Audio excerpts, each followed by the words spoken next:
सभी सम्मानित साथियों को जय भीम। आशा है आवाज़ आ रही होगी सही सलामत। साथियों, जैसा कि अभी चल रहा है सब कुछ दिल्ली में, दिल्ली का पूरे देश की राजनीति में जो चल रहा है, ड्राइवर्स की हड़ताल। अभी हम सब ने देखा 1 तारीख से 3 तारीख तक पूरे भारत के ड्राइवरों ने हड़ताल की। क्यों करने पे मजबूर हुए वो सब, उसको हम सब जानते ही हैं।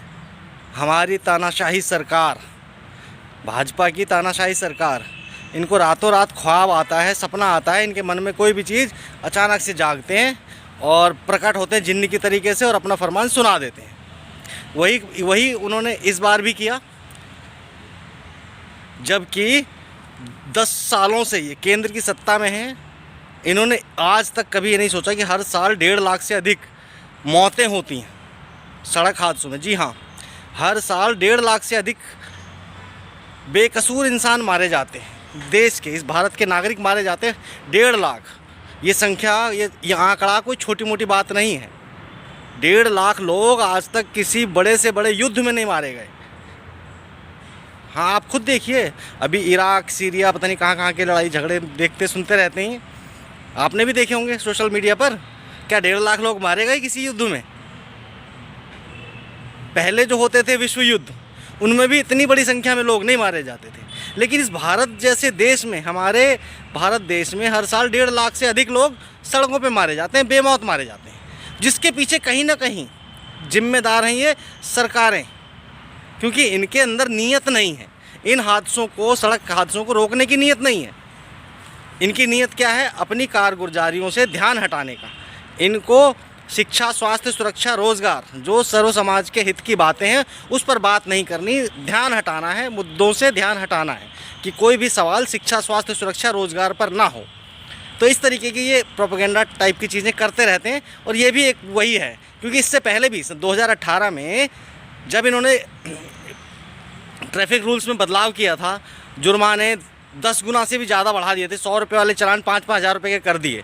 क्योंकि मैं खुद दिल्ली में ही ड्राइवर हूँ और बहुत सारे ड्राइवर यूनियंस के साथ भी जुड़ा रहता हूँ। बहुत सारे मेरे साथी हैं, सब ड्राइवर्स हैं। कोई ऑटो चला रहा है, कोई रिक्शा चला रहा है, कोई टैक्सी चला रहा है, कोई ट्रक चला रहा है, कोई बस चला रहा है। तो हम सब ड्राइवर्स के ऊपर इन्होंने अपनी मनमानी थोपी। और केवल ड्राइवर्स के ऊपर तो अब इनका ध्यान आया है।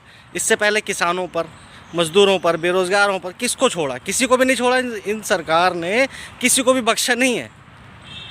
आप देखो CAA, सिटीजन अमेंडमेंट एक्ट, कितना लंबा आंदोलन चला था, कितने तरीके के हथकंडे रचे इन लोगों ने, प्रोपेगेंडा किए बदनाम करने के लिए, लेकिन नहीं सफल हुए। वापस उसको ठंडे बस्ते में डाल दिया। ये नहीं कि ख़त्म हो गया, ख़त्म कुछ भी नहीं हुआ है। ये चीज़ बिल्कुल कान खोल के सुन लें, ख़त्म कुछ भी नहीं हुआ है। इन्होंने केवल ठंडे बस्ते में डाल दिया है। सेना के जो सबसे बड़ा एक रोज़गार का जरिया था, सेना, आर्मी, उसके क्या हालात कर दिए। 4 साल की ठेकेदारी जैसी नौकरी है, केवल 4 साल के लिए कौन अपनी जान की बाजी लगाएगा? क्या वो जज्बा रहेगा? ख़त्म कर दिया उसको। उसी तरीके से किसानों की ज़मीनें हथियाने का एक नया प्रोपेगेंडा रचा था इन्होंने, अंबानी, अडानी जैसे लोगों के, जो बड़े उद्योगपति हैं, उनके गुलाम बनाने के लिए कि भाई ज़मीन तुम्हारी नहीं है, ज़मीन बड़े बड़े उद्योगपतियों की रहेगी। अब आप केवल गुलाम ही करोगे, काम करोगे, मेहनत मजदूरी तुम करोगे, अनाज तुम उगाओगे। उस अनाज का मालिक कौन होगा?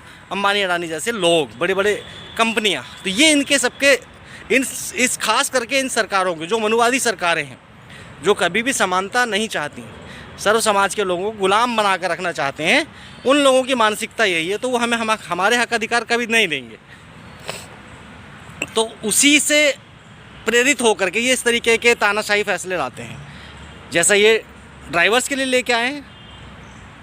उसमें केवल ट्रक ड्राइवर्स नहीं हैं, सभी ड्राइवर्स, चाहे वो कार का हो, ऑटो रिक्शा का हो, टैक्सी का हो, बस का हो या मालवाहक ट्रक का हो, सभी ड्राइवर्स के लिए। पहली चीज़ तो कोई जानबूझ करके करता नहीं। और दूसरी चीज़, सरकार को ड्राइवर्स ट्रेनिंग इंस्टीट्यूट खोलने चाहिए, ड्राइवरों की ट्रेनिंग पे काम करना चाहिए। कितने इंस्टीट्यूट हैं, क्या कोई मुझे बता पाएगा? 1.5 लाख लोग हर साल सड़कों पर मर जाते हैं। क्यों? क्योंकि ड्राइवर्स की ट्रेनिंग है ही नहीं, कोई इंस्टीट्यूशन है ही नहीं। मैं खुद 25 साल से अधिक का मेरा अनुभव है गाड़ी चलाने का, more than 25 years I am working as a driver. और मैंने 2 पहिया वाहन से लेकर 3 पहिया, 4 पहिया, लगभग सभी प्रकार की 6 पहिया बस भी चलाई है। सभी गाड़ियाँ चलाता हूँ, लेकिन कोई भी प्रॉपर ट्रेनिंग इंस्टीट्यूट नहीं है, ना कोई ट्रेनिंग का इंतज़ाम है। क्या है, केवल पैसा उगाने के धंधे बना रखे हैं। जो लाइसेंस किसी ज़माने में 250-300 रुपये का बनता था, आज 15,000 में बन रहा है। उसके पीछे कारण क्या दिए जाते हैं? 2018 में जब नितिन गडकरी जी संशोधन लेकर के आए थे, जुर्माने बढ़ाए गए थे कि इससे एक्सीडेंट कम हो जाएंगे। क्या कम हो गए?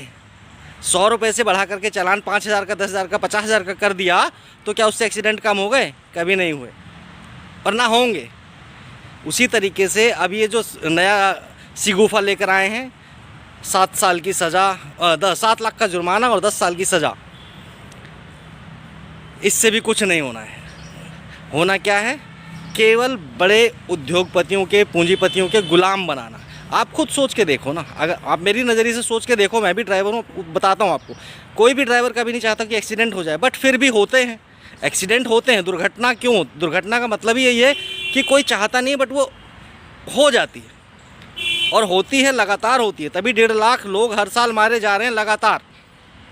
ये आंकड़ा कभी घटता कभी बढ़ता है। तो उनको रोकने का जो बिल्कुल सही तरीका है, वो प्रॉपर ड्राइवर्स ट्रेनिंग होनी चाहिए, सड़कों की कंडीशन बिल्कुल ठीक होनी चाहिए। ये कंपैरिजन करते हैं विदेशों से। विदेशों में एक एक ड्राइवर की जो सैलरीज़ हैं, जो उनको फैसिलिटीज़ मिलती हैं, जो उनको ट्रेनिंग मिलती हैं, क्या ये उसका मुकाबला करने के लिए तैयार हैं? क्यों नहीं उस टाइप के इंस्टीट्यूट खोलते हैं? क्यों नहीं वैसी ट्रेनिंग देते हैं? ट्रेंड करें ना, प्रोफेशनल ड्राइवर्स तैयार करें। आज कोई अपने बच्चे को कोई भी ड्राइवर बनाना नहीं चाहता। बनाना चाहने की तो बात छोड़ो, जितने भी लोग आज भी इस फील्ड में काम कर रहे हैं, कहीं ना कहीं बहुत बेहद मजबूर हैं। वो वास्तव में हैं कौन? वो दबे कुचले, शोषित, वंचित लोग वास्तव में बहुजन हैं। जी हाँ, भारत के बहुजन हैं। क्योंकि जितने भी दबे कुचले, शोषित, वंचित, गरीब समाज के लोग हैं, वो मजबूरी में ही ड्राइवरी जैसा काम करने पर मजबूर हैं। उसमें भी उनका शोषण होता है। आप खुद सोचिए कि एक ड्राइवर जिसे विदेशों में इतना मान सम्मान मिलता है, कम से कम भी आज हमारे जो प्रोफेसर्स, डॉक्टर्स, इंजीनियर्स जो तनख्वाहें ले रहे हैं, ऑस्ट्रेलिया का एक उदाहरण दे देता हूँ मैं। मेरे जानकार हैं ऑस्ट्रेलिया में भी जो ड्राइव करते हैं। विदेशों में एक ड्राइवर की तनख्वाह लगभग 3 लाख रुपए मासिक है और यहाँ पर कितनी है? 15,000 रुपये। तो ये भेदभाव, ये फ़र्क अगर आप कंपैरिजन करते हो, विदेशों में दुर्घटनाएं नहीं होती, तो वहाँ की ट्रेनिंग, वहाँ की सड़कें, वहाँ के स्किल्स जिस पे सरकारें काम करती हैं और पूरा मान सम्मान देती हैं, तो उन चीज़ों पर काम होना चाहिए। बनाइए ना driving training institute, drivers training institutes बनाइए। उसमें बाकायदा कोर्स चलाइए कि इतने दिन का कोर्स है, इतने महीने का कोर्स है, उसकी ट्रेनिंग हो। प्रॉपर ट्रेनिंग के बाद जो व्यक्ति गाड़ी लेकर निकलेगा तो वो जिम्मेदारी से गाड़ी चलाएगा ही। सड़कों की डिज़ाइन ठीक कीजिए। कहीं भी घाट आ जाता है, कहीं भी गड्ढे आ जाते हैं, कहीं भी मोड़ दे दिया जाता है। तो अब हम दिल्ली में देखते हैं, अक्षरधाम के आगे ही एक पेट्रोल पंप को बचाने के लिए जब सड़क का डिज़ाइन बदल दिया जाता है, तब नहीं ये बात ध्यान में आती है किसी के भी। तो ऐसी पता नहीं कितनी चीज़ें होती हैं भारत में, उन पे काम करने की ज़रूरत है। और हाँ, एक बहुत सबसे ज़रूरी चीज़, मैं अपने सभी जितने मेरे ड्राइवर भाई हैं, पूरे भारत के बहुजन, उन सबको भी बताना चाहूँगा। और इससे पहले जैसे इन्होंने CAA NRC लाए थे, किसान का जो बिल लेके आए थे किसानों के लिए, ये सारे कानून कहीं ना कहीं ये लागू कर चुके थे ऑलमोस्ट। जब इन्होंने देखा इसका विरोध हुआ है तो इन्होंने ठंडे बस्ते में डाल दिए। अब ये ड्राइवरों के साथ भी वही है।